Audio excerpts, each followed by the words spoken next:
Ya, kullama an'amallahu ala ahadin bi ni'matin, maka setiap kali Allah memberikan nikmat kepada seseorang, ya, ada orang dapat nikmat nih. Nah, maka ente nyikapinya gimana?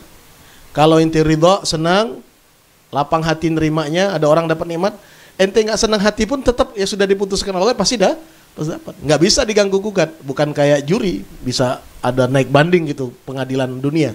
Nggak ada. Orang kalau sudah diputuskan oleh Allah dapat nikmat, nggak bisa diganggu gugat. Ente mau ngerubah nggak bisa. Maka nggak ada lain kecuali ar-ridha. Ya, kecuali. Kalau dia ridha, maka dan dia terima, maka keberkahan dari nikmat yang ada pada orang itu akan memancar juga ke ente. Akan balik juga ke ente. Ente bakal dapat bagian. Seperti Sayyidina Abu Bakar tadi. Sayyidina Abu Bakar Siddiq kan begitu. Ya, beliau terima Rasulullah membawa kebenaran. Maka dari Abu Bakar yang hanya orang biasa, ya, yang di masa jahiliyah mungkin banyak dikenal orang, menjadi Abu Bakar sebagai Siddiqul ummah. Ya, terpancar ke beliau. Nah, begitu juga setiap kali ketika kita lihat ada orang lain dapat nikmat, senang hatilah kita. Maka kita akan dapat bagian.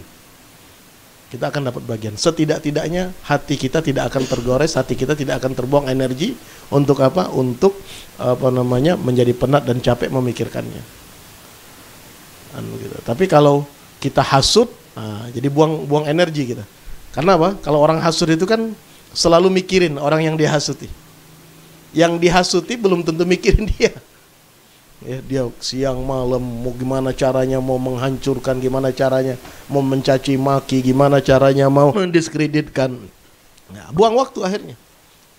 Dalam sholat kepikiran, dalam qiyamul lailnya kepikiran, dalam baca Al-Qur'annya kepikiran. Kebusukan tadi muncul, aroma busuknya muncul dan akhirnya ya kulul hasanat, habis angus itu, kebaikannya angus. Kama ta'kulun narul hatab, seperti api menyantap kayu bakar. Kita lihat kayu bakar itu ketika dibakar oleh api, kelihatannya masih utuh. Ya. Tapi ketika ditiup habis, nggak ada apa-apanya. Kan begitu. Orang yang ibadah tapi dalam hatinya ada hasad, nggak ada apa-apanya. Kosong. Nilainya kosong, ya. Wa kullu man karihaha wasma'azza minha hurima khairaha. Tapi siapa orang yang tidak suka ada orang lain dapat nikmat dan merasa jengah, merasa risih, maka dia akan diharamkan untuk dapat kebaikan dari nikmat tersebut. Jadi Allah ketika berikan nikmat kepada seseorang, sebenarnya nikmat itu bisa juga menyebar, ya, melebar kepada orang lain, memancar kepada orang lain. Tergantung respon orang yang ada di kanan kirinya. Gitu. Kalau dia tutup diri, nggak mau, dia nggak dapat. Gitu. Nah, jadi itu kuncinya, rahasianya. Jadi ente jangan lihat ketika ada orang dapat nikmat, ente kemudian berpikir, oh itu khusus untuk dia. Enggak. Itu ada peluang ente untuk dapat bagian juga. Tinggal bagaimana masyhad atau pandangan kita untuk melihatnya. Tapi kalau ente kunci diri ente dengan benci, nggak suka, jengkel, jengah, udah ketutup sudah. Nikmat itu nggak akan sampai ke ente. Ya, ada ente punya teman, umpamanya sama-sama dulu main, sama-sama dulu sepermainan, tiba-tiba dia belajar, ya, tiba-tiba dia menjadi orang alim, tiba-tiba dia menjadi seorang dai. Ente, anak tahu kecilnya dia, model kayak gini apa ini? Nggak dapat apa-apa. Tapi kalau dia ngikutin, dia dapat manfaat. Dia dapat manfaat, dia dapat ilmu. Orang banyak kan seperti itu. Yang dia lihat aibnya, yang dia lihat kekurangannya.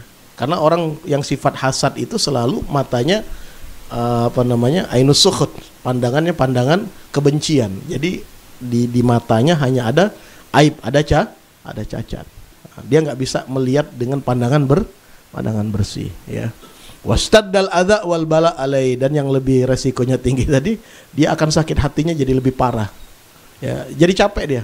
Dan musibah yang akan dialami jadi berlipat. Istaddal bala alai, istaddal adza wal bala alai. Jadi berat ya. Jangan ente pikir bala itu cuma ditabrak mobil, kebakaran, enggak. Ente sholat, kemudian dalam sholat ente mikirin bagaimana cara menghancurkan orang lain, buka aib orang lain, itu bala itu namanya. Ya. Hati ente belum tidur, ya, nggak bisa tidur karena sakit hati sama orang dan berencana untuk menjatuhkannya, itu bala sebenarnya. Karena nggak ada ketenangan. Ya. Nikmat itu kan mendatangkan ketenangan. Kan begitu, ya. Wala taku hasidan wala taku dzaghish. Ya, jangan sampai kita jadi orang yang hasad atau menyimpan kebencian, dendam kepada orang lain.